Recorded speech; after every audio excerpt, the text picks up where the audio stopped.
పాలమూరు జిల్లాకు సంబంధించి అనేక ప్రాజెక్టుల నేపథ్యం కావచ్చు, లేదంటే ప్రత్యేక తెలంగాణ రాష్ట్ర ఏర్పాటు అంశం అనేది పాలమూరు జిల్లాకు సంబంధించిన అన్యాయం కావచ్చు. పాలమూరు వలసల అంశం అనేది ప్రధాన అంశంగా తెలంగాణ ఉద్యమ చరిత్రలో పాలమూరు జిల్లాది ఒక ప్రత్యేక స్థానం. అయితే పాలమూరు జిల్లాకు సంబంధించి తెలంగాణ రాష్ట్రం ఏర్పడి 12 ఏళ్ళు గడుస్తున్నప్పటికీ పాలమూరు జిల్లాకు సంబంధించినటువంటి ప్రాజెక్టులు పూర్తి కాదు. ఒకైతే పాలమూరు జిల్లాకు సంబంధించినటువంటి సాగునీటి అంశానికి సంబంధించి అంటే పాలమూరు జిల్లాలో ఉన్నటువంటి సాగునీరు ఏదైతే ఉందో నల్గొండ జిల్లాకు తరలించేటటువంటి ఒక రాజకీయ వ్యూహం కావచ్చు, రాజకీయ ఎత్తుగడలు కావచ్చు, ఇవన్నీ జరుగుతున్న నేపథ్యంలో పాలమూరు అధ్యయన వేదిక నేపథ్యంలో పాలమూరు జిల్లాకు సంబంధించి అనేక ఉద్యమాలు కావచ్చు, తెలంగాణ రాష్ట్ర ఏర్పాటులో తమ వంతు పాత్రతో పాటు ప్రాజెక్టులకు జరుగుతున్నటువంటి అంటే ఉమ్మడి పాలమూరు జిల్లాలో ప్రాజెక్టుల వెనుకబాటుతనం కావచ్చు, ఏ విధంగా తెలంగాణ రాష్ట్రానికి సంబంధించి గుండెకాయ లాంటి పాలమూరు జిల్లాకు సంబంధించి ఏ విధంగా అన్యాయం జరుగుతుందన్న అంశానికి సంబంధించి అనితర సాధ్యమైనటువంటి పోరాటం. అంటే అది పట్టణం, పల్లెలు అంటే గూడాలు, తండాలు అనే తేడా లేకుండా నిరంతరం ఈ ప్రాంతానికి సంబంధించినటువంటి ప్రజలందరినీ చైతన్యవంతం చేసేందుకు అక్షరాస్యులు కావచ్చు, నిరక్షరాస్యులు కావచ్చు, రైతులు కావచ్చు, విద్యావంతులు, మేధావులందరినీ కూడా ఏకతాటిపైకి తీసుకొచ్చి అనేక వేదికలు ఏర్పాటు చేసి చర్చించడంతో పాటు అనేక అంశాలను ప్రజల్లోకి తీసుకువెళ్లాలని నిరంతర తపన చేస్తూ రాఘవాచారి సార్ గారు ప్రస్తుతం అంటున్నారు. సార్ నమస్తే. సార్ నమస్కారం. సార్, మీ అధ్యయన వేదిక ద్వారా ఈ పాలమూరు జిల్లాకు సంబంధించిన ప్రజల కోసం మీరు ఏ విధంగా ప్రయత్నం చేయడం జరుగుతుంది సార్? అసలు ఎందుకు సార్ మీకు ఒక ఆలోచన అనేది రావడం జరిగింది సార్? అంటే మహబూబ్ నగర్ ఒక ప్రత్యేకమైన పరిస్థితిలో ఉంది. మొదటి నుంచి సాధారణ ఇట్లనే ఉంది అనిపించేది, కానీ చూస్తున్న కొద్దీ చాలా దారుణమైన పరిస్థితులు మహబూబ్నగర్లోనే ఉన్నాయని అర్థమైంది. ప్రాథమికంగా నేను ఉపాధ్యాయ వృత్తిలో ఉన్నా. 82 నుంచి ఉపాధ్యాయుడిగా పనిచేస్తున్నా. తరగతి గదిలో పెద్ద సంఖ్యలో పిల్లలు ఉండేవాళ్ళు. ఆ పిల్లలతో మాట్లాడేటప్పుడు మీ తల్లిదండ్రులకు చెప్తాను, మీరు రాసుకురాకపోతే లేకపోతే చదువుకురాకపోతే అని మాట్లాడినప్పుడు పిల్లలు ఏడ్చేవాళ్ళు. ఎందుకు అంటే తల్లిదండ్రులు ఇక్కడ లేరు, వాళ్ళ అమ్మ లేదు ఇక్కడ, నాయన లేడు సార్ అని వేరే పిల్లలు చెప్పేవాళ్ళు. అంటే నాకు బాల్యంలోనే వలస తెలుసు, వెళ్ళిపోతుండడం చూసినాను నేను. కానీ తరగతి గదిలో ఎంతమంది ఉంటారో అందులో సగం 3 భాగాల పిల్లలకు సంబంధించిన తల్లిదండ్రులు వలస పోయేవాళ్ళు. ఎక్కడ పోయిండు అంటే బాంబే పోయిండు, పూనా పోయిండు, గుజరాత్ పోయిండు, లేకపోతే రాయచూరు పోయిండు, బెంగళూరు పోయిండు, ఇట్లా దూర ప్రాంతాలకు పోయిన వలసల గురించే చెప్పేవాడు. అది ఆలోచించినప్పుడు బాగా ఇబ్బంది అనిపించేది. ఎందుకు పోతున్నారు అని చూస్తే మనం ఎక్కడ పోతున్నా ఆంధ్ర ప్రాంతానికి పోతే తిరిగితే, ఈవెన్ ఉత్తర తెలంగాణకు పోతే శ్రీరామ్ సాగర్ ప్రాజెక్టు ఆ ప్రాంతాలకు పోతే, ఇటు తూర్పు వైపు మన జిల్లాలో అంటే తెలంగాణలో కూడా తూర్పు వైపు పోతే నీళ్లు బాగుంటాయి సార్, పొలాలన్నీ పచ్చగా కనబడతాయి, గాలి తేడా వస్తుంది సార్. అంటే పొలాలు డ్రై కనబడ్డ చోట మనం గాలి వేడిగా ఉంటే ఆ చల్లటి పొలాల దగ్గర పోగానే గాలిలో తేమ పెరుగుతుంది. ఇది ఎందుకు మహబూబ్ నగర్కు లేదు? ఏమైంది అసలు? ఎందుకంటే అప్పటికి నేను 82లో టీచర్ అయితే అప్పటికి జూరాల పనులు మొదలైనవి 81లో. శ్రీశైలం ప్రాజెక్ట్ అప్పుడప్పుడే నీళ్ళల్లో జనం మునుగుతున్నాను. 82, 83, 84 వచ్చేవారు కదా, దాదాపు 67 గ్రామాలు వాళ్ళంతా వలసపోతుంది. పర్సనల్గా లిటరల్గా నాకు ఎక్స్పీరియన్స్ ఏంటంటే, నేను 80లో హైదరాబాద్లో చదువుకుంటూ 79లో చదువుకుంటూ ఒకరోజు బిర్లా మందిర్ పోతుంటే ఆ మెట్లు ఎక్కినా కొద్దీ అంతా అడుక్కుంటున్నారు. 5-6 మెట్లు ఎక్కినాక వీళ్ళు అసలు ఎక్కడి నుంచి వచ్చి అడుక్కుంటున్నారు అడగాలనిపించి నేను అడిగితే శ్రీశైలం ముంపు బాధితులు అని చెప్పింది. శ్రీశైలం ముంపు బాధితులు అంటే మాకున్నారు వాళ్ళు, ఏ గ్రామాలు, విపనగండ్ల అక్కడ ఊర్ల గురించి. అప్పటికి మండలాలు ఇవన్నీ లేవు సార్, కొల్లాపురం లేకపోతే వనపర్తి దగ్గర ఊళ్ళలో ఇట్లా చెప్పేవాడు. నాకు బాగా ఇబ్బంది అనిపించి నేను బిర్లా మందిర్ పైకి వెళ్ళలేక నేను బ్యాక్ వచ్చేసింది. అది అప్పటి అనుభవం అయితే, తరగతి గదిలో ఈ అనుభవం అయితే, నా వ్యక్తిగత జీవితంలో కూడా వలస చూడడం వల్ల దీనికి మూలాలు ఎక్కడున్నాయి అని చూసినప్పుడు సహజంగా భూమి లేని సమస్య ఒకటి రైతాంగాన్ని, ప్రజలను వేధిస్తున్నది సార్. కానీ ఎకరా భూమి ఉన్న వాళ్ళకు కూడా నీళ్లు లేని సమస్య వేధిస్తున్నది. బోర్ టెక్నాలజీ వచ్చింది. బోర్ టెక్నాలజీ వచ్చిన తర్వాత అసైన్డ్ ల్యాండ్స్ ఇస్తే మరి సోషల్లీ బ్యాక్వర్డ్ పీపుల్కు, ఎస్సీలకు మీరు భూములు ఇస్తున్నారు, కానీ వాటికి నీళ్లు లేకుంటే ఆ భూమి మీనింగ్ ఉండదు కదా. అన్నప్పుడు కమ్యూనిటీ వెల్స్ తవ్వించడం, ఇటువంటి కొన్ని పనులు ఏవో చేస్తారు. కమ్యూనిటీ బోర్లు వేయించడం, అంటే బోర్ టెక్నాలజీని రైతు ఉపయోగించుకునే కంటే ప్రభుత్వమే ఉపయోగించి మొత్తం పొలానికి నీళ్ళు ఇస్తే అన్నప్పుడు కంపారిటివ్ పరిశీలన చేస్తున్నాం సార్. ఇవాళ నీళ్లున్న చోట ఏం జరుగుతుందంటే 3 పంటలు పండించుకుంటున్నారు, తక్కువ ఉంటే 2 పంటలు పండించుకుంటున్నారు, ఇంకా ప్రాబ్లం ఉంటే 1 పంటన్న పండించుకుంటున్నారు. మహబూబ్నగర్ దగ్గరకు వచ్చేవరకు ఏమైందంటే 1 పంట కూడా లేదు. ఇప్పుడు మీరు 80ల నుంచి 90లకు, 90ల నుంచి 2000 దాకా కాలం చూస్తే విపరీతమైన కరువు కాలం, అసలు గడ్డు కాలం. చరిత్రలో ఇప్పుడు సరిగ్గా మనం ఎల్లినో సందర్భంలో ఉన్నాం. పాత ఎల్లినో సందర్భాలు ఏమున్నాయని చూస్తే పండిత రమాబాయి అని ఒక ఆమె తన జీవన జ్ఞాపకాలు రాసింది. ఆ జ్ఞాపకాలలో వాళ్ళ కుటుంబం ఎంత కష్టపడ్డారు, కరువుకి ఎంత కష్టపడ్డారు రాస్తూ ఈ మధ్యన హిందువులు వ్యాసం వచ్చింది. వాళ్ళు మొత్తం అడిగి వెళ్ళిపోతే ఆకోగిలిపో దొరికితే తిని బతికిన అనుభవాలు రాసింది ఆమె. అసలు అప్పుడు మద్రాస్ ప్రెసిడెన్సీ, బాంబే ప్రెసిడెన్సీలో చాలా చావులు జరిగినాయి. హైదరాబాద్ స్టేట్ కొద్దిగా తట్టుకున్నది దాన్ని. ఎందుకు తట్టుకున్నదంటే ఇక్కడ కొన్ని వాటర్ బాడీస్ ఉన్నాయి, నార్త్ తెలంగాణ అదంతా, మంజీరా పైన అదంతా వాటర్ బాడీస్ ఉండడం వల్ల తట్టుకున్నాయి. హైదరాబాద్ స్టేట్లో కూడా నాగర్ కర్నూలు అండ్ నల్గొండ జిల్లాలు చాలా డ్రాస్టిక్గా ఎఫెక్ట్ అయినాయి. అంటే పిచ్చిగా జనాలు చచ్చిపోయారు అనేది కదిలించినట్టు చెప్పింది. ఇటువంటివన్నీ మనం చూసినప్పుడు అసలు ఈ కరువులు ఎందుకు వస్తున్నాయి, ఎట్లా వస్తున్నాయి, వీటిని తట్టుకునేది ఎట్లా అనే ఆలోచన చేసి కరువు వ్యతిరేక పోరాట కమిటీని ఒక ఆర్గనైజేషన్ ఏర్పాటు చేసింది. కరువుతో ఎట్లా కొట్లాడతారు మీరు అంటే కరువు మూలాలతో కొట్లాడతారు. కరువు మూలాలకు ఎవరు బాధ్యులు? ఒక చోట కరువు ఎందుకు లేదు, ఒక చోట కరువు ఎందుకు ఉంది. వర్షం రాకపోవడమే కరువు అయితే లాస్ట్ ఇయర్ వర్షాలు పడిన పంటలన్నీ ఎక్కడ ఉన్నాయి? ఇవాళ ధరలు ఉండేది, పంట ధర ఈరోజు ఉండేది, కొనుగోలుదారికి ఈరోజు ధర అందేది లాస్ట్ ఇయర్ పండిన పంటది కదా. కూరగాయలంటే టైం టు టైం, కానీ ధాన్యం అంతా పోయినట్టు పండింది ఉంటుంది కదా, 6 నెలల దాకా పంట ఉండదు కదా. అందువల్ల ఈ కరువులకు మూలం ఏమిటంటే ఈ ధాన్యము, వనరులు, ఇతరమైనవి బ్లాక్ చేయడం, వర్షం మీద నెప్పం పెడుతున్నారు. అయితే వర్షం లేకపోతే ప్రత్యామ్నాయం ఉంది కదా, టెక్నాలజీ ఉంది కదా. అది లేనప్పుడు అంటే మనం ఏమైనా చేస్తాం, కానీ ఇంత టెక్నాలజీ వచ్చినాక ఆకాశానికి మనిషిని పంపిస్తున్నారు, చంద్రమండలానికి పంపిస్తున్నారు, సూర్యుడి తాపం కంట్రోల్ చేసి ఈ ఎల్లినో ఎదుర్కోవాలన్నదాకా ఆలోచిస్తున్నారు సార్. కానీ ఇక్కడ మనిషికి నీళ్లు లేక, భూమి లేక వలసపోతే వాడు ఉన్న చోట బతకాలని ఇష్టం ఉంది సార్. అయినా ఇట్లా తరుముతున్నారు కదా, ఇది కరెక్ట్ కాదని మనం కరువు వ్యతిరేక పోరాట కమిటీ ద్వారా చాలా పెద్ద పోరాటం చేస్తాం. అప్పుడు వచ్చినటువంటి ప్రశ్నలు ఏమిటంటే కరువుకు పరిష్కారం రైతులను ఎవరిని అడిగినా కూడా ఇంత నీళ్లు ఉంటే దున్నుకుంటాం కదా అని మాట్లాడారు.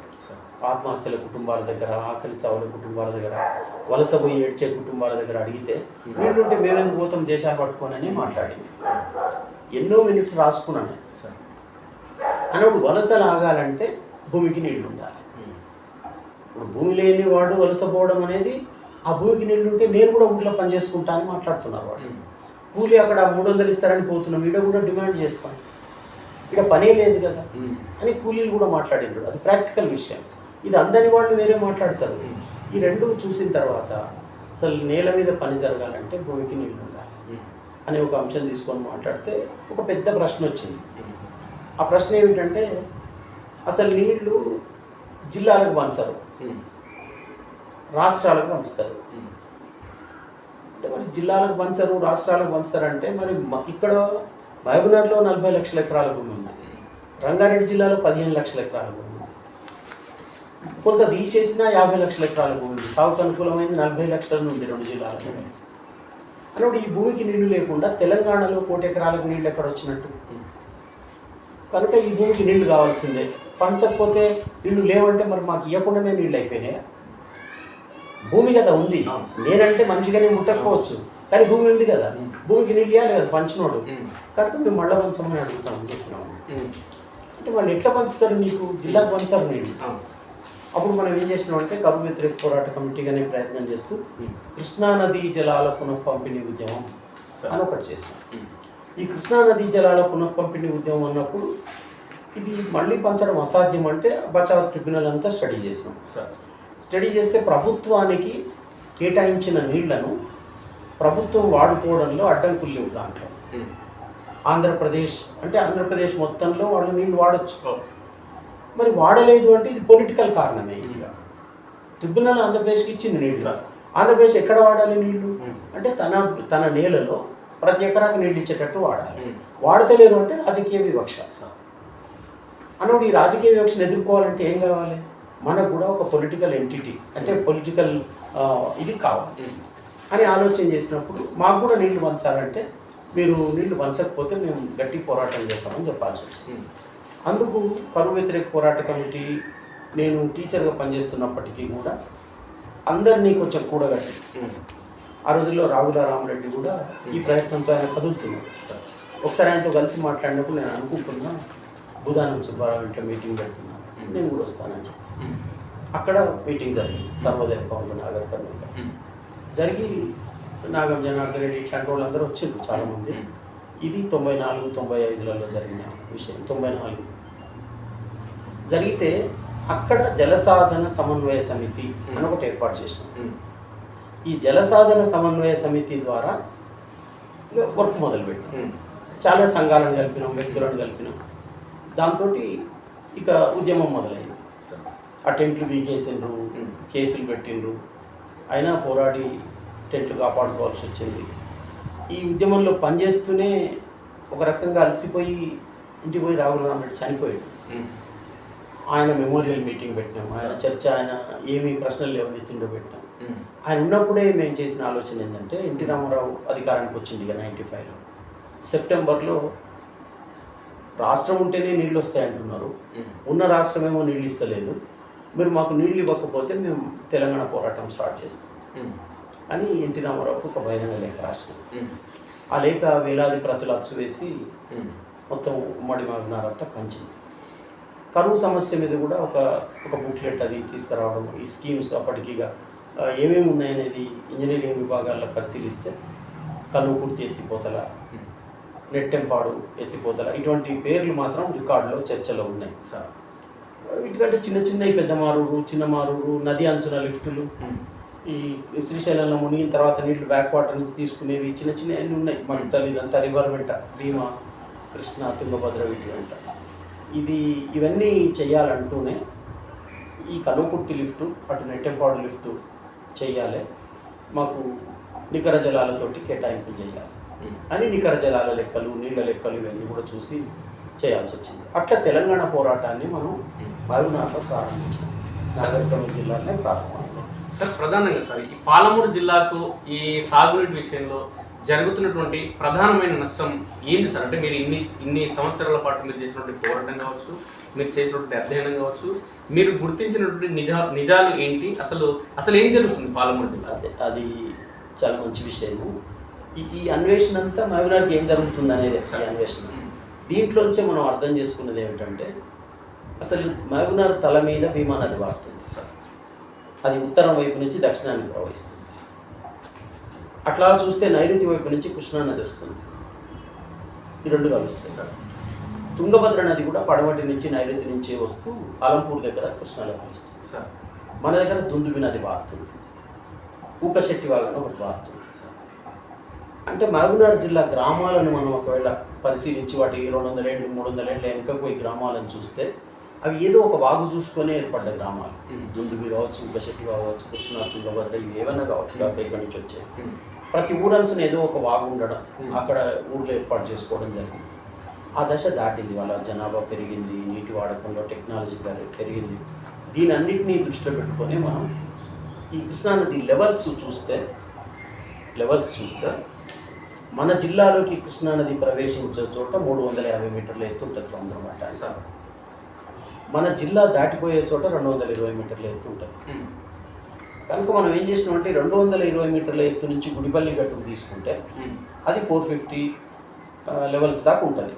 అక్కడికి నీళ్ళు వస్తే ఇదంతా డౌన్ అవుతుంది. మళ్ళీ ఇక్కడ నుంచి నీళ్లు తీసుకోవచ్చు. ఇటు అమన్గల్ ఇదంతా ఇక్కడ ఎత్తున్నా కూడా ఇంకో చిన్న లిఫ్ట్ పెట్టి మొత్తం ఇబ్రాహీంపట్నం దాకా కల్వకుర్తి నియోజకవర్గం అంతా నీళ్ళు వచ్చని కల్వకుర్తి లిఫ్ట్ అని పోరాడాను సార్. నెట్టెంపాడు కూడా అట్లే. ఈ రెండు చేసినాక ఒక ఆలోచన ఏమొచ్చిందంటే అసలు ఉన్న స్కీమ్స్ అన్నీ ఆర్టీఎస్ కానీ జూరాల కానీ లేకపోతే కల్వకుర్తి కానీ నెట్టెంపాడు కానీ ఇవన్నీ నాగర్ కర్నూలు పార్లమెంట్ పరిధిలో ఉన్నాయి సార్. మరి మహబూబ్నగర్ పార్లమెంట్కి ఏం లేవు కదా, చేవెళ్ళ పార్లమెంట్ పరిధికి ఏం లేవు కదా.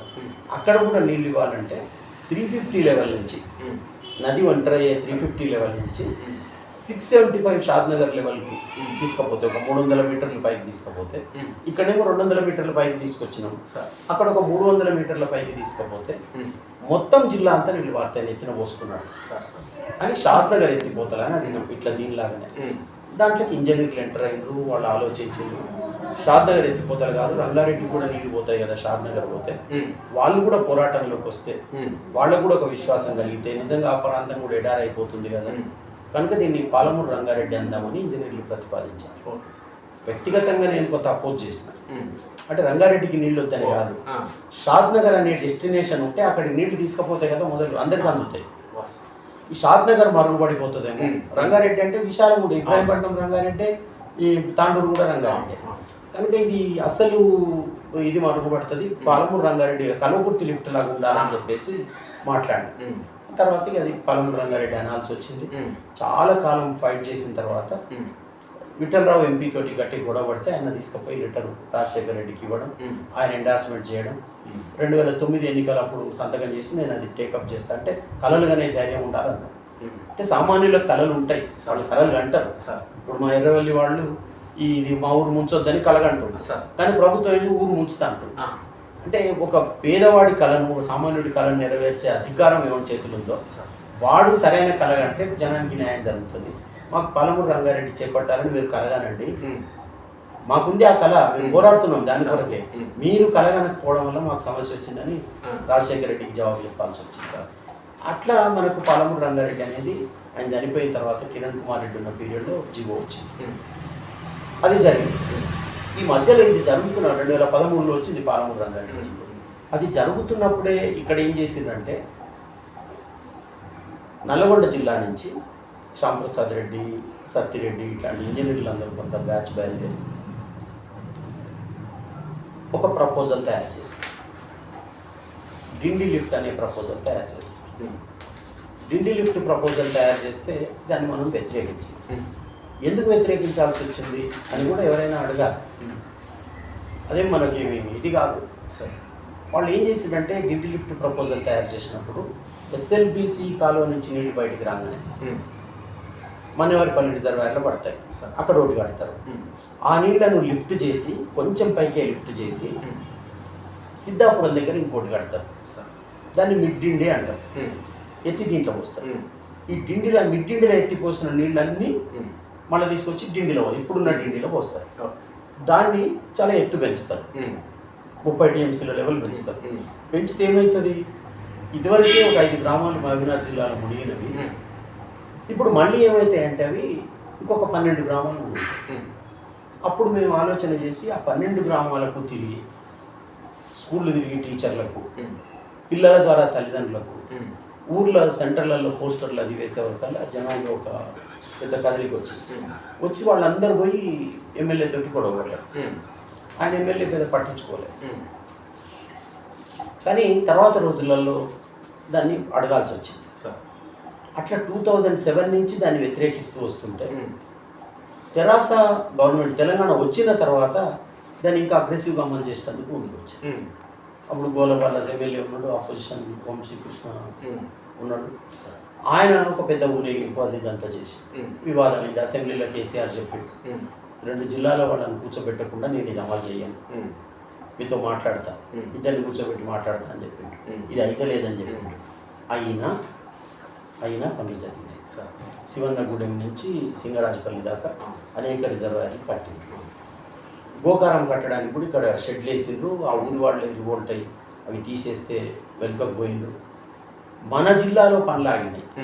పుల్పర దగ్గర ఆ ప్రజలు అడ్డుకున్నారు సార్, ఎర్రవల్లి దగ్గర ఈ ప్రజలు అడ్డుకున్నారు, ఇరువిన్ దగ్గర ఆ ప్రజలు అడ్డుకున్నారు, ఆగింది. ఇంకొక వైపు కూడా లోపల ఏం జరిగిందంటే నల్లగొండ జిల్లాకు సంబంధించిన రాజకీయ నాయకత్వం ఎస్ఎల్బిసి నీళ్లు మా కాలువల బారాలే, మీరు పైకి తీసుకుపోయి ఇంకెక్కడో తీసుకుపోతే మేము అంగీకరించామనే ఒక వార్నింగ్స్ కూడా వాళ్ళకు స్థానిక రాజకీయ నాయకత్వం ఇచ్చింది. ఇచ్చేటప్పటికీ వీళ్ళు గందరగోళపడిపోయి ఇది లాభం లేదనుకొని దాన్ని మానుకొని చూస్తున్న దశలో కేసీఆర్ ఒక బ్లండర్ చేసింది. బ్లండరే అని చెప్పాలి దాన్ని. ఏంటంటే పాలమూరు రంగారెడ్డి కోసం వచ్చిన జీవో సాధించుకున్నది జూరాల ఎగువ నుంచి తీసుకోవాలని, అంటే తంగిడి దగ్గర నుంచి 350 నుంచి నీళ్లు తీసుకుపోవాలి సార్. కానీ ఈయనేం చేశాడంటే దాన్ని తీసుకొచ్చి శ్రీశైలంలో పెట్టి ఒక్క దెబ్బకి ఏమైంది అంటే ఇన్వెస్ట్మెంట్ పెరిగిపోయింది, అనూహ్యంగా పెరిగిపోయింది. ఎట్లా 2 లిఫ్టులు పెరిగినాయి సార్, డిస్టెన్స్ పెరిగింది, పనులు చాలా చేయాల్సి వచ్చింది. అది కాకుండా ఇక్కడ కల్వకుర్తి లిఫ్ట్ పనులు జరిగిన భూములన్నీ మళ్ళీ దాని కొరకు కూడా తీసుకోవాల్సి వచ్చింది. ఆ నీళ్లు పారే భూములు ఆయకట్టుగా మారే భూములు మళ్ళీ ముప్పు భూముల కింద ప్రభుత్వం హ్యాండ్ ఓవర్ చేసుకునే భూముల కింద మారే. ఈ విలయాన్ని మనం ఎక్స్ప్లెయిన్ చేసినాం కానీ జిల్లాలో ప్రశ్నించే రాజకీయ నాయకత్వం సరిగా లేకపోవడం, అపోజిషన్ కూడా సరిగా లేకపోవడం, వాళ్ళు అఫెన్స్గా ఇప్పుడు వచ్చి పనిచేయడం మొదలుపెట్టి ఇది కలిసి వచ్చింది. వాళ్ళు ఇండియా ఎత్తిపోతారని వల్ల కలిసి వచ్చి వెంటనే పాలమూరు రంగారెడ్డి కోసం లిఫ్ట్ చేసిన నీళ్లు ఉంటాయి కదా సార్, ఆ నీళ్ళని నీటి మలుపుకోవడానికి ప్లాన్ చేస్తారు. అంటే ప్రధానంగా సార్ ఇప్పుడు నల్గొండ జిల్లాకు సంబంధించిన రాజకీయ నేతల కొంచెం అంటే వాళ్ళ వ్యవహార తీరు కావచ్చు, పాలమూరుకు సంబంధించిన ఇక్కడి నేతల వ్యవహార తీరు, మరి ఇప్పుడు నల్గొండ జిల్లాకు సంబంధించిన నేతలు వాళ్ళ ప్రాంతానికి సంబంధించి మేలు జరిగిన పనులు కొంచెం వాళ్ళు ముందస్తుగా కొంచెం ఎక్కువ ప్రయత్నం చేయడం జరిగింది. ఎందుకు పాలమూరు జిల్లాకు సంబంధించిన రాజకీయ నేతల నుంచి స్పందన ఏ విధంగా ఉంది సార్? వీళ్ళ నుంచి వస్తున్నటువంటి ఆ వ్యవహారం మీకు ఏమనిపిస్తుంది సార్ ఇక్కడ వారి నేతల దగ్గర చూసి? దీనికి 2 రకాలుగా చెప్పాల్సి ఉంటుంది. ఒక రకం ఏంటంటే ఏ ప్రాంతం నుంచి రాజకీయ నాయకత్వం వచ్చినా ఆ ప్రాంతంలో ఒక పునాది ఉంటుంది. ఆ పునాదిని మనం పరిశీలిస్తే నల్లగొండ రాజకీయ నాయకత్వానికి గడిచిన ఒక 100 ఏళ్ల చరిత్ర చూస్తే, 150 ఏళ్ల చరిత్ర కూడా చూస్తే అక్కడ ఒక రకమైన పోరాటాల్లోంచి వచ్చింది ఆ నాయకత్వం.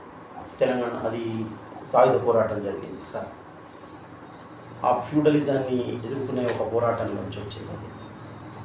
మన దగ్గర నాయకత్వం ఏంటంటే గుంపు గట్టి ప్రజలను వలసగట్టి ఆ వలస తరలించి ఆ ప్రజల మీద బతికిన నాయకత్వం మన దగ్గర ఉంది సార్. అంటే అట్లెట్లా డైరెక్ట్గా ప్రతి ఎమ్మెల్యే గుంపు కట్టిండా అంటే, నేను గుంపు కడతా అంటే ఆ ఎమ్మెల్యే రికమెండేషనే పనిచేసింది కాంట్రాక్టర్ దగ్గర సార్.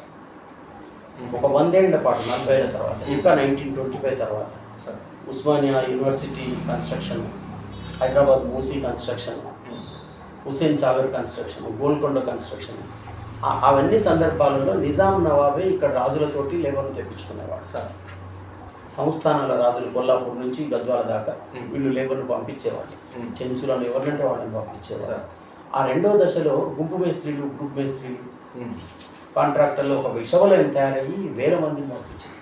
ఒక నాగర్ కర్నూలులో ఒక్క గ్రూప్ మేస్త్రి కింద 1500 మంది ఉండేదాన్ని గుంపు మేస్త్రి. ఒక గుంపు మేస్త్రి 30 మందిని తీసుకుపోతాడంటే 1500 × 30 ఎంతమందిని తరలిస్తాడో చూసుకోండి సార్. అంటే విపరీతంగా జనాన్ని, సగం జనాభాని తరలించింది.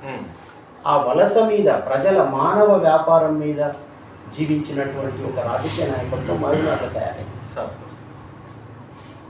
ఒక పోరాటాల గడ్డ మీద అక్కడ రాజకీయ నాయకత్వం తయారైంది. దానికి 2వ విషయం ఏం కలిసి వచ్చిందంటే నాగార్జున సాగర్ కలిసి వచ్చింది. నాగార్జున సాగర్ కన్స్ట్రక్షన్, దాని కింద కాలువలు రావడము, 60 దాటే వరకల్లా 70 వరకల్లా నీళ్ళు వచ్చిన ఇది ఉన్నది. ఈ దేశం స్వతంత్రమైన చరిత్రలో ఎక్కువ సంవత్సరాల చరిత్ర నల్గొండ నీళ్ళు అనుభవించిన చరిత్ర. డిండి కట్టిండ్రా 75 ఏళ్ల కింద, మూసీ కట్టిండ్రా 75 ఏళ్ల కింద, మూసీ ప్రాజెక్టు సూర్యాపేట దగ్గర, తర్వాత ఉదయ సముద్రం కట్టిండ్రా, నాగార్జున సాగర్ కట్టిండ్రా. దీంతో ఏమైందంటే ఆ భూమికి నీళ్ళు వచ్చిన భూమి ఎక్కువ శాతం భూమికి నీళ్ళు వచ్చింది సార్. అది 2-3 పంటలు వచ్చింది, వాళ్ళకు కొనుగోలు శక్తి పెరిగింది, పిల్లలను చదివించుకున్నారు, పెద్ద ఇంటలెక్చువల్ ఫోర్స్ తయారైంది. ఇప్పుడు మేము మహబూబ్నగర్లో, రంగారెడ్డిలో ఎక్కడంటే అక్కడ నల్లగొండ నుంచి ఒక ఇంటలెక్చువల్ ఫోర్స్ ఉంది. అదే మహబూబ్నగర్లో చూసుకుంటే 63 దాకా మన జిల్లాలో డిగ్రీ కాలేజ్ లేదు. 64లో వచ్చింది డిగ్రీ కాలేజ్ పాలెంలో, గద్వాలలో, జడ్చర్లలో, మహబూబ్నగర్లో. అంటే అక్కడ బాగా హైదరాబాద్ వచ్చి చదువుకోగలిగినారు, కొద్దిమంది పోయినరు. మన జిల్లా నుంచి కూడా పివి నరసింహారావుతో పాటు టికెట్ అయినప్పుడు మన జిల్లా వాళ్ళు కూడా ఉన్నారు ఉస్మానియాలో. కానీ కాలక్రమంలో మహబూబ్నగర్ రాజకీయ నాయకత్వం ఒకప్పుడు చాలా ప్రభావశీలమైన నాయకత్వం. ఈ జిల్లా అతను గురుగుల రామకృష్ణరావు ముఖ్యమంత్రి సార్, ఇక్కడ అతను కొత్వాల్ వెంకటరామారెడ్డి ఈ జిల్లా అతను, పత్రికలు నడిపిన వాళ్ళు ఇక్కడ వాళ్ళు. ఒక వికాస పని చేసింది సార్. కానీ అది ఆంధ్రప్రదేశ్ ఏర్పడ్డ తర్వాత ఇక్కడ రాజకీయ నాయకత్వం, తెలంగాణ నాయకత్వం అంతా రెండో శ్రేణి నాయకత్వం అయిపోయింది. మహబూబ్నగర్ నాయకత్వం మూడో శ్రేణి నాయకత్వం అయిపోయింది. దానివల్ల వీళ్ళకు టికెట్లు దొరుకుడే మహాభాగ్యం అన్నట్టు తయారైంది. పై నాయకత్వాన్ని ప్రశ్నించడం అనేది మనం ఊహించలేం. దానివల్ల వాళ్ళు ఏం చేసిందంటే మహబూబ్నగర్ జిల్లాలో ఎవరన్నా పోరాడితే వాళ్ళని అణిచేసే స్వభావంలో ఉన్నారు తప్ప, ఎవరన్నా ప్రశ్నిస్తే అణిచివేసే స్వభావంలో ఉన్నారు తప్ప, ప్రాధేయపడితే పర్వాలేదు పో చూసుకుంటా అని చెప్పే దశలో ఉన్నారు తప్ప, రాజకీయ చైతన్యమే చాలా వెనుకబడ్డ చైతన్యం మహబూబ్నగర్ జిల్లా రాజకీయ నాయకత్వం. ఇవాళ పదవులలో ఉండని, నిన్న పదవులలో ఉండని, నా ఎరుకలో ఈ శ్రీశైలం ప్రాజెక్టు ముంపు నాటి నుంచి, సాగర్ గడుతుంటే చూసుకుంటూ ఊరుకున్న నాటి నుంచి, జూరాల ప్రాజెక్టు 16 ఏళ్ళు కట్టిందండి. ధవళేశ్వరం బ్యారేజ్ను లక్షల ఎకరాలకు నీళ్ళు ఇచ్చేది 5 ఏళ్లలో పూర్తి చేసిన 1850s. సాగర్ కంటే, శ్రీశైలం కంటే 6 టీఎంసీల 9 టీఎంసీల జూరాల 16 ఏళ్ళు కట్టింది. చిన్న పార్క్ కట్టలేకపోయింది అక్కడ. అదే ఊహనే రాదు. అందువల్ల పరిస్థితి ఏంటంటే మహబూబ్ నగర్ జిల్లా రాజకీయ నాయకత్వానికి తమ నియోజకవర్గాల పరిధిని మించి ఆలోచించగలిగే చైతన్యం లేదు. ఎంతమంది 5 ఏళ్ళు దాటితే నేను కలగుర్తికి ఎక్కడ అభివృద్ధికి నీళ్ళు ఇచ్చిన అని చెప్పే ఎమ్మెల్యేలు ఎప్పటిదాకా లేరు. కలగుర్తి లిఫ్ట్ వచ్చేదాకా లేనే లేదు. షాద్ నగర్కు నీళ్ళు ఇచ్చిన అని చెప్పే ఎమ్మెల్యే ఇప్పటికి కూడా లేదు కదా, మన దగ్గర లేదు కదా. కనుక వాళ్లకు ప్రజలకు భూములు ఉండాలి, నీళ్లు ఉండాలి, వాళ్ళకు కూడా ఇంత ఆస్తి ఉండాలి, వాళ్ళు స్థిరపడాలి, వాళ్ళు దాని మీద నిలబడాలి, ఆలోచించాలి, పిల్లలు చదివించుకో, ఇదంతా లేదు. ఎందుకైంది ఇక్కడ అంటే మోడల్ స్కూల్స్ అని మన తెలంగాణ అంటే ఏపీ గవర్నమెంట్ స్కీమ్ తీసుకుంటే మండలానికి ఒకటి పెడతామంటే 64 మండలాలు ఉన్న మహబూబ్నగర్ జిల్లాలో 6 స్కూళ్ళు పెట్టింది. మీరు వేరే జిల్లాలు మొత్తం చూడండి, మోడల్ స్కూల్స్ ఎన్ని ఉన్నాయి ఒక్కో చోట మీరు గూగుల్లో సెర్చ్ చేసి చూడండి. ఎందుకు లేవంటే పొలిటికల్ ఫెయిల్యూర్ అంటున్నారు సార్. ఎందుకు అడగలేదంటే అది వాళ్ళు ఇవ్వలేదు, భూమి ఇవ్వలేదు అంటే మరి వేరే చోట ఎందుకు ఇచ్చింది, ఇక్కడ ఎందుకు ఇవ్వలేదు? ఎడ్యుకేషన్ కింద భూస్వామి అడ్డుకుంటున్నాడు అన్నప్పుడు పైన ప్రభుత్వం చైతన్యవంతమైంది అయితే ప్రభుత్వం ఆ భూస్వామిని అదుపు చేసి అక్కడ బడి పెట్టాలి. ఎందుకు పెట్టలేదు? మీరు ఒక జిల్లాలో 50 మండలాలు ఉంటే అక్కడ 40 మోడల్ స్కూల్స్ వస్తే అక్కడ ఎంతమంది బయటకు వస్తారు తెలుసా? స్కూల్కి 50 మంది బయటకు వచ్చినా 40 ఇంటూ 50. మన దగ్గర 6 ఎంతమంది వస్తారు? 300 మంది వస్తారు. ఎక్కడ పోటీ పడతారు? మళ్ళీ ఊర్లో ఏముంది, పని ఏముందని వెతుక్కుంటూ పోయే మనుషులు అయిపోతారు.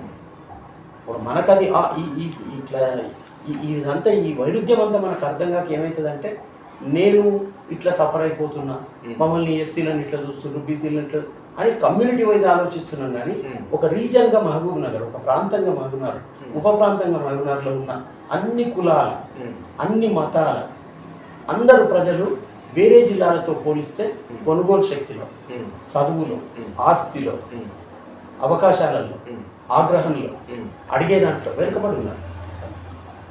సరే, ఇప్పుడు సమైక్య ఆంధ్రప్రదేశ్ విడిపోయిన తెలంగాణ రాష్ట్రం వచ్చేసింది, స్వపరిపాలన వచ్చేసింది, మన నాయకులు వచ్చేసారు.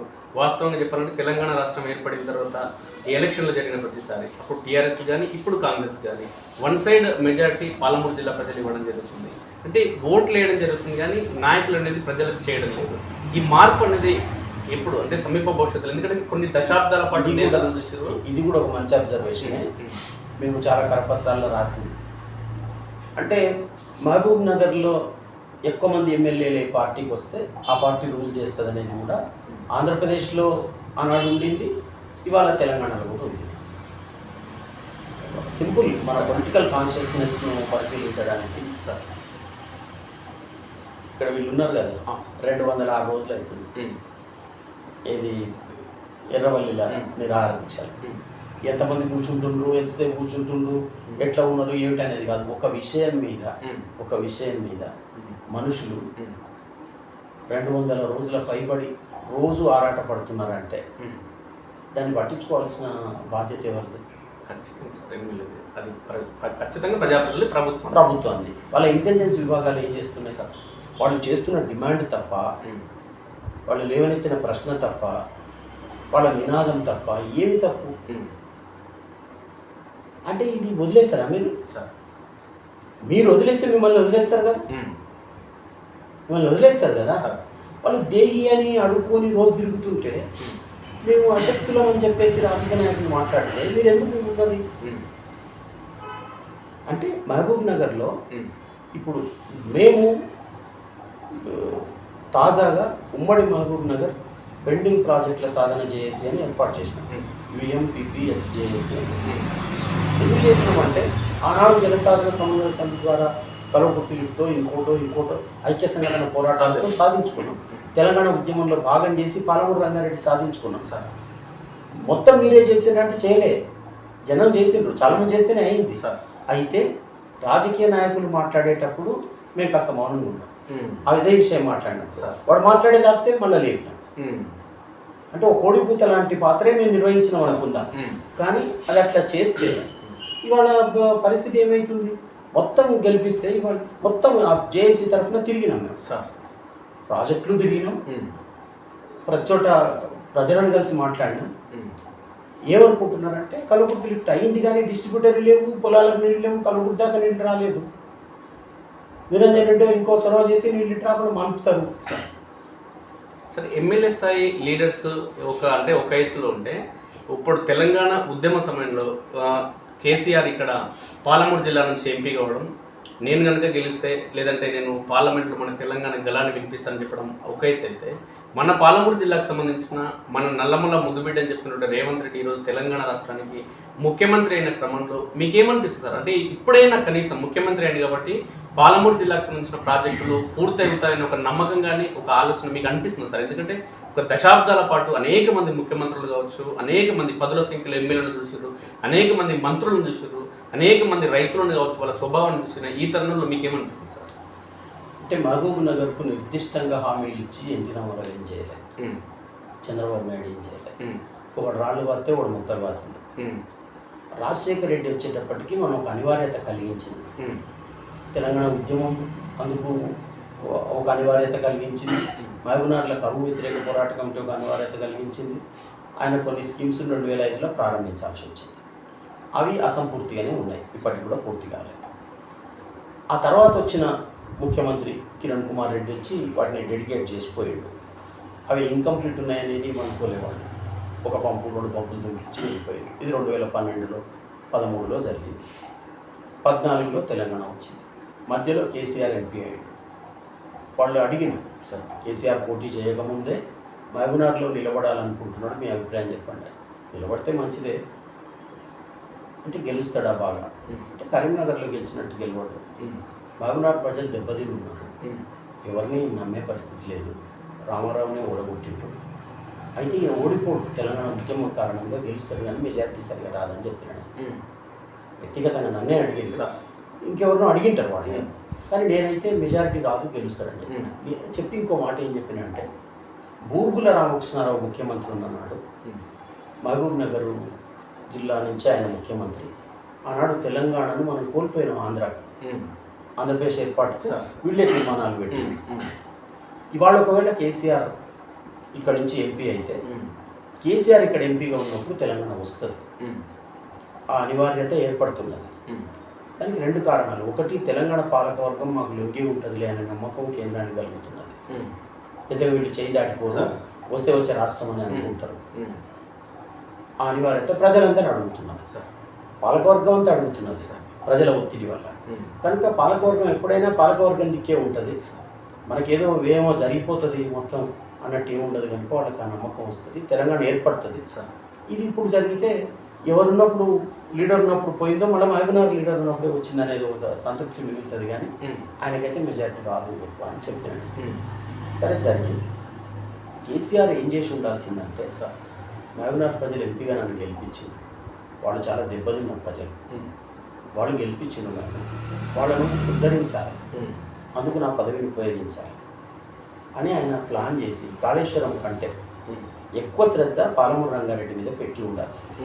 పెట్టి ఎగో నుంచి దానిని తీసుకురావాల్సింది, కిందికి మార్చి డిస్టర్బ్ చేసి నిధులు ఇవ్వకుండా పనులు ఆపి ఈ చేసిందే 100% అని మాట్లాడి, అక్కడ మనం పోయి తిరిగి చూస్తే 10 పంపుల కొరకు మొత్తం ప్రిపేర్ చేయాల్సిన చోట 5 పంపులు ఉన్నాయి.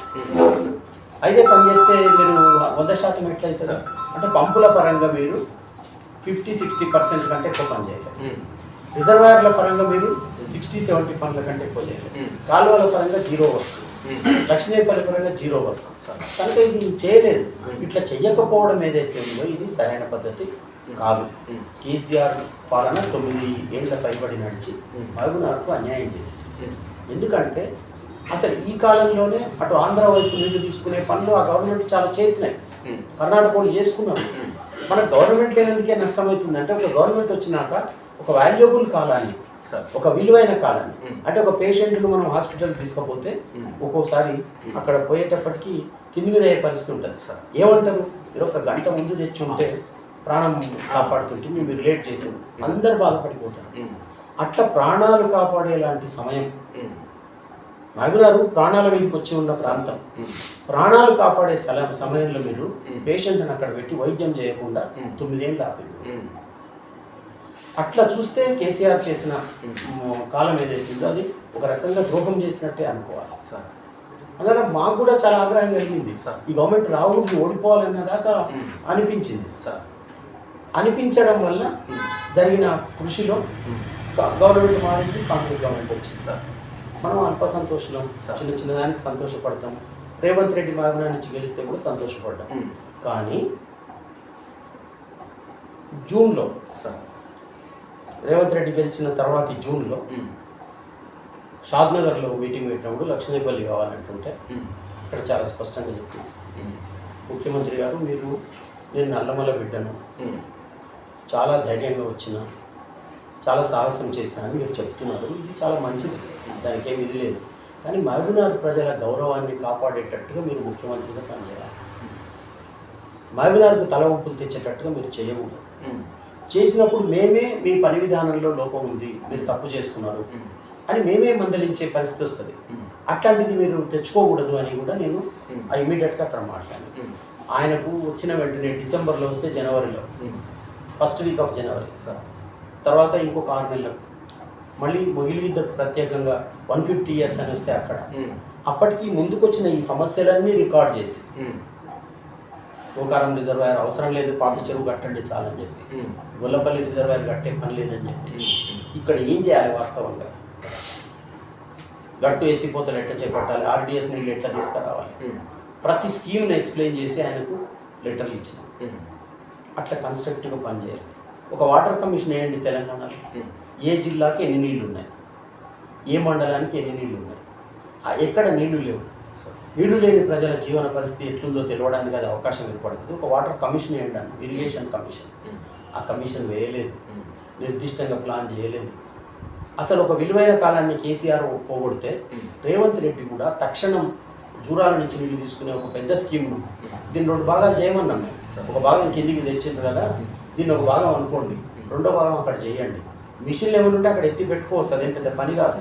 ఒక చోటనే భూములు ఉంచుడు, నీళ్ళన్నీ అక్కడ ఎందుకు పెడతారు మీరు, ఎగువనంతా వాటర్ బాటిల్స్ ఉండాలని చెప్పి ఇది ఏది కన్స్ట్రక్టివ్గా చేయలేదు. ఆయన ప్రియారిటీస్ ఏమైపోయినాయి, మూసీ రెనోవేషన్, మూసీని పునరుజ్జీవనం చేస్తామని చెప్పేసి, RRR కడతామని చెప్పేసి, ఇంకేమో చేస్తామని చెప్పేసి. అంటే మహబూబ్ నగర్ భూములను కొనుగోలు చేయగలిగేవాడికి అందుబాటులోకి తీసుకుపోయే పనే కేసీఆర్ గవర్నమెంట్ చేసింది, ఇప్పుడు ఈయన కూడా చేస్తున్నారు. ఒక విషయం చెప్తాను ఇక్కడ, ఇవాళ తెలంగాణలో విద్యా వ్యాపారం 1,00,000 కోట్ల వ్యాపారం జరుగుతుంది సార్, వైద్య వ్యాపారం 1,00,000 కోట్లు జరుగుతుంది, లిక్కర్ వ్యాపారం 1,00,000 కోట్లు జరుగుతుంది, ఆటోమొబైల్ బిజినెస్ 1,00,000 కోట్లు జరుగుతుంది, మానవ వ్యాపారం కూడా 1,00,000 కోట్లు జరుగుతుంది సార్. అంటే హైదరాబాద్ పోతున్న వాళ్ళందరినీ రకరకాల ఏజెన్సీలు పనివాళ్ళుగా పెట్టుకుంటున్నాయి. వాడికి ఏజెన్సీకి డబ్బులు ఇస్తే వాడు పనివాడికి ఇంత ఇస్తున్నాడు, వాడికి పాత గుంపు మేస్త్రీలు కొత్త వర్క్ ఏజెన్సీల రూపంలో తయారైంది సార్. ఇన్ని 1,00,000 కోట్ల దందా జరుగుతున్నప్పుడు ఎంత డబ్బుకు యజమానులకు కొంతమంది మారుతారు, వాళ్ళు ఈ ప్రాపర్టీలన్నీ కొంటున్నారు. వాళ్ళు ప్రాపర్టీలు కొనడానికి గవర్నమెంట్లు ఫెసిలిటేటర్స్గా పనిచేస్తున్నాయి సార్. కనుక ఏమైందంటే వీళ్ళందరూ మహబూబ్నగర్కు నీళ్ళు వస్తే ఈ భూమి ఏడ దొరుకుతుంది మనకు, మహబూబ్నగర్కు నీళ్ళు వస్తే పనోళ్ళు ఏడ దొరుకుతారు హైదరాబాద్లో, మహబూబ్నగర్కు నీళ్ళు వస్తే నల్లగొండ రైతులో లేకపోతే ఇంకో రైతులో సాగర్ కింద వాడో వీడో 3 పంటలు ఏడ పండించుకుంటారు అని వీళ్ళు 3 పంటలు ఉన్నోడికి స్టెబిలైజేషన్కి ఆలోచించినట్టు ఒక పంటకు నీళ్ళ గురించి ఆలోచించడం లేదు. పరుగు పందెంలో వీడైతే బాగానే ఉరుకుతున్నాడు అన్నోడిని పీఈటీ పికప్ చేస్తాడు కదా, వానికి శిక్షణ ఇస్తాడు కదా, ఈజీ అవుతుంది. బక్కోనికి, ఆహారం లేనోనికి, ఉరక లేనోని వానితో దండలాడుకుంటూ కూర్చుంటే నాకు వచ్చే ప్రైజ్ రాదు, వీడిని తీసుకు. గవర్నమెంట్ ఇట్లుంటే ఎట్లా? ఎవడికైతే సౌకర్యం కలిగి సుఖంగా ఉన్నాడో వాడి సౌకర్యం గురించి ఆలోచిస్తున్నారు. అందువల్ల మహబూబ్నగర్కు జరగలేదు.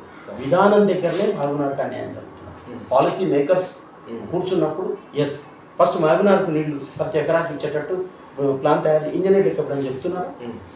ఎమ్మెల్యే పోతున్నాడు, ఇంజనీర్ని కలిసి నాకు పొమ్మ గీసి అంటున్నాడు, ఈసారికి ఇక్కడ అవుతుందంటే ఆయన అది తీసుకొని బయట ముఖ్యమంత్రికి లెటర్ ఇస్తున్నాడు. కానీ అట్లా కాకుండా ప్రభుత్వం ఒక విధానంతో చేయాలి కదా. తల్లి ఇంట్లో ఉన్న నలుగురు కొట్టించే పాలసీ ఉంటుంది సార్, నీకు ప్రజలకు అందరికి చేసే పాలసీ ఉండాలి కదా.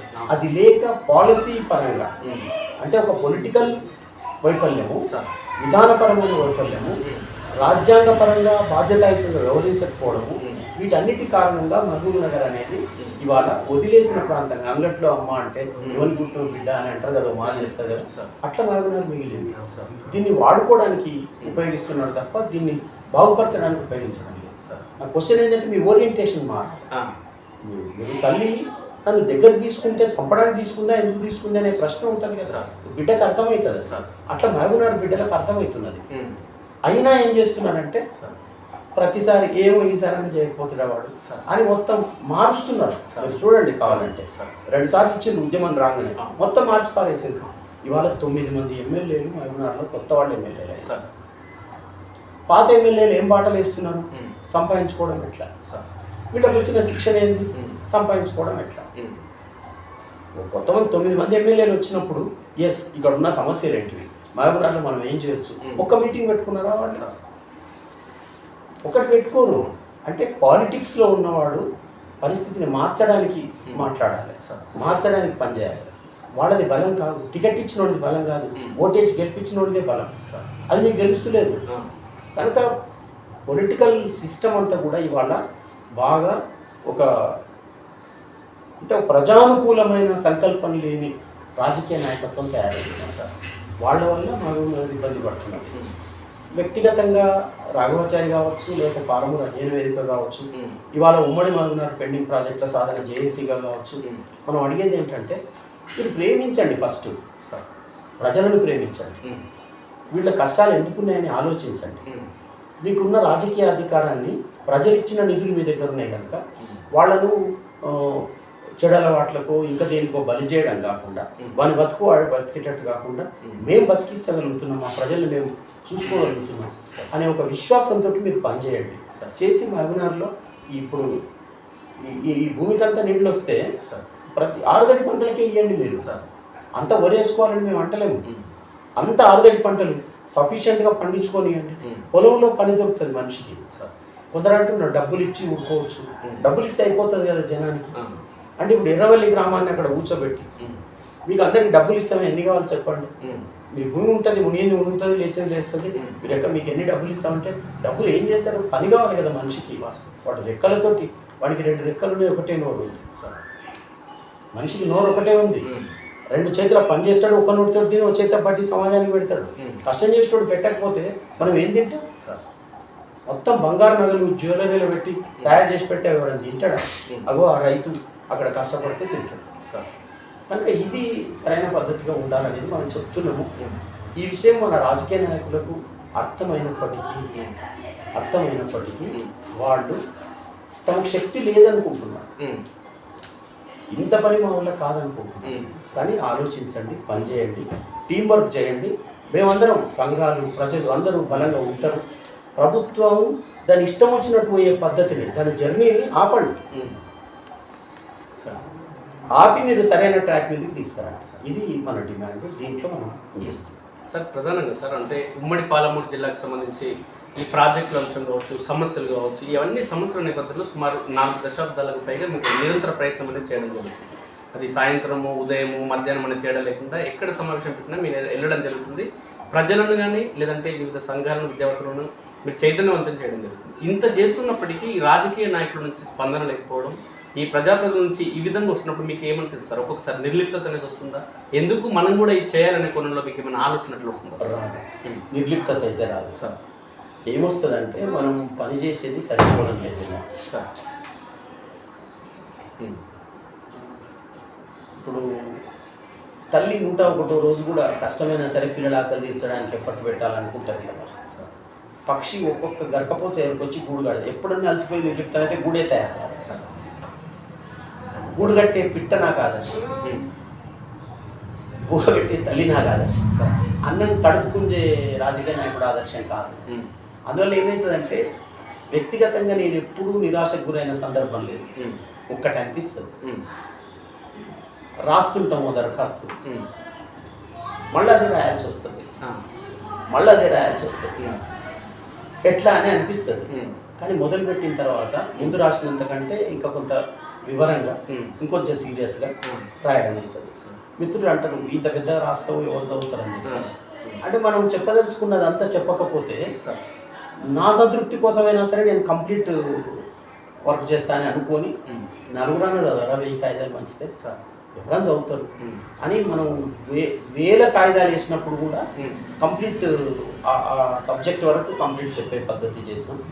ఓపిక చేయకుండా ఉండలేదు. ఎందుకంటే ఒక కరపత్రం వచ్చేసి నేను మీకు ఇస్తాను సార్, మీరు ఫస్ట్ పర్సన్ 50,000 కరపత్రాలు, రోజు 5,000 పంచినాం, 10,000 పంచినాం. లాస్ట్ మనిషికి కూడా మేము యాక్టివ్గానే ఇవ్వాలి కదా అనేది. ఇట్లా పడేయద్దు కదా 90 వంచిన నేను 91 ఇట్లా ఇస్తే తీసుకోవాలి అట్లా ఉండొద్దు కదా. ఆయన అయితే ఫస్ట్ మనిషి కదా, అట్లా స్పిరిట్ తీసుకొని యాంటీ పీపుల్ పనిచేస్తున్న వాళ్ళను మనం ప్రశ్నించేటప్పుడు ప్రో పీపుల్ ఉండే వాళ్ళు ఎంత యాక్టివ్ ఉంటే యాంటీ పీపుల్ పనిచేసేటప్పుడు మనం నిర్వహించగలుగుతాం. వాడికి అధికారం ఉండొచ్చు, డబ్బు ఉండొచ్చు, చాలా గర్వం ఉండొచ్చు, మదబలం, అన్ని అనేక బలాలు ఉండొచ్చు. కానీ మనకు సత్యం అనే బలం ఒకటి ఉంది, న్యాయం అనే బలం ఒకటి ఉంది. బాధిత ప్రజల ముఖాలు కనబడుతుంటాయి. వలసపోతుంటే వాళ్ళు కన్నీళ్ళు పెట్టుకున్నది, పంపించేటోళ్ళు కన్నీళ్ళు పెట్టుకున్నది కనబడుతుంది నా కళ్ళు.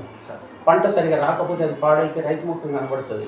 నీళ్లు లేక బోర్ వేసుకొని ఆ బోర్లో నీళ్లు పడక ఇంకో బోర్ వేసుకొని ఊరేసుకొని చచ్చిపోయిన రైతు కనబడతాడు. ఈ సంవత్సరమే అట్లా కుటుంబాలు చచ్చిపోయినాయి. వాళ్ళందరూ కనబడతారు. వాళ్ళ కుటుంబాల దగ్గర పోయి పరామర్శిస్తాం. అరే మనం ఏమో చెయ్యాలి, ఇంకోటి ఏమో చావేవాడిని ఆగాలి కదా అని ఆరాటం అనిపిస్తుంది. మీరు ఇంత చేస్తున్న ఈ పోరాటానికి సంబంధించి ప్రధానంగా సూటిగా రైతులకు కావచ్చు, లేదంటే ఈ ప్రాంతానికి సంబంధించిన వలస కూలీలకు కావచ్చు, ఈ ప్రాంతానికి సంబంధించిన విద్యావంతులకు కావచ్చు, అక్షరాస్యులకు కావచ్చు, నిరక్షరాస్యులకు, అంటే ఈ సమాజం పాలమూరు జిల్లాకు సంబంధించిన సమాజానికి మీరు ఏం సూచనిస్తారు సార్? అంటే మన ప్రాజెక్టుల పూర్తి కోసం కావచ్చు, సమాజ అభివృద్ధి కోసం కావచ్చు. అంటే 3 విషయాలు చెప్తాను. ఒకటేమో మనం ఆశ కోల్పోవచ్చు, నిరాశకు గురి కావచ్చు. మనం ఎంచుకున్న పని బాధ్యతగా దృఢంగా చేయాలి. అట్లా చేసే మనుషులందరితో కలవాలి. ఒంటరి అనుకోవద్దు. ఒంటరి అనుకున్నప్పుడు ఏమవుతుందంటే రకరకాల సమస్యలకు మనం గురవుతాం. That is number 1 sir. Number 2 ఏమిటంటే రాజకీయ నాయకులను మీరు అనుమానించండి, ప్రశ్నించండి, నమ్మకండి. కానీ మన చుట్టూ కొంత చురుగ్గా పనిచేస్తున్న వాళ్ళు ఉంటారు కదా సార్, వాళ్ళను తయారు చేసి మీరు పనిచేయండి ఈ సమస్యలన్నీ కొరకని యూత్ను మీరు సన్నద్ధపరచాలి. ముఖ్యంగా యువకులైన వాళ్ళు వాళ్ళ సమస్యకు వాళ్ళు మూసుకొని ఉండడం కాకుండా 10 మందిలో చర్చ పెట్టండి సార్. 3వ విషయం ఏంటంటే ఒక మధ్యతరగతి ఉన్నది మన జిల్లాలో. వాళ్ళు వాళ్ళ సొంత పనులు చేసుకోవడం కాకుండా ఎప్పుడో కురదాడ అప్పారావు లేకపోతే ఇంకెవరో చెప్పినట్టు సొంత లాభం లేదా సొంతం అనేది కొంత మానుకొని మనకంటే కష్టపడే వాళ్ళకి మనం పనిచేద్దాం అనుకొని మనం పనిలో కదులుదాము. ఈ రాజకీయ నాయకుల్లో కూడా 3వ శ్రేణి 2వ శ్రేణి నాయకులు అంతా చెడిపోరు.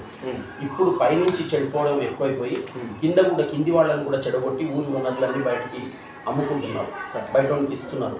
అది మానుకోవడం కొరకు స్థానిక రాజకీయ నాయకత్వాన్ని మీద కూడా ఒత్తిడి పెట్టండి. అట్లా చేయడం ద్వారా మనం ఏం చేయగలమంటే మహబూబ్నగర్ను, మన గ్రామాన్ని, ముఖ్యంగా మన కుటుంబాలను, మన ప్రజలను కాపాడుకోగలుగుతాం. అన్నీ కోల్పోయిన తర్వాత, వనరులు పోయిన తర్వాత ఏమీ లేవు.